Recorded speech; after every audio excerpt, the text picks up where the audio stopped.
ఉద్యోగ ఉద్యోగాలు కల్పించే విషయంలో ఏ ప్రభుత్వం ఎంత చిత్తశుద్ధిగా పనిచేస్తూ ఉంది, ఏ ప్రభుత్వం ఎంత నిజాయితీగా పిల్లల పట్ల ఉంది అని చెప్పడానికి ఇదొక నిదర్శనం.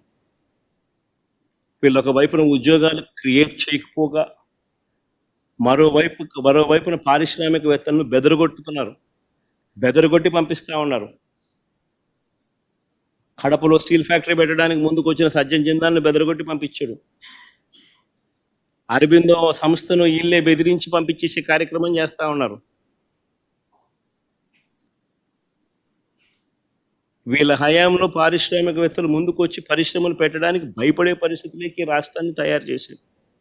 మరోవైపున చూస్తే ఉద్యోగాలు ఒకవైపున రాకపోగా మరోవైపున నిరుద్యోగులకు ఇవ్వాల్సిన నిరుద్యోగ భృతి 3,000 రూపాయలు ప్రతి నెల ఇస్తానన్నాడు.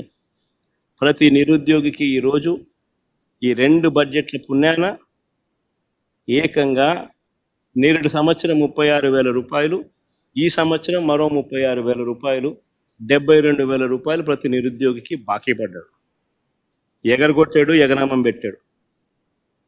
ఇంకొక హామీ చూద్దాం. ఎన్నికల వేళ ఈ పెద్ద మనిషి చంద్రబాబు నాయుడు అన్న ఇంకొక హామీ, 18 సంవత్సరాల నుంచి 59 సంవత్సరాల మధ్యలో ఉన్న ప్రతి మహిళకు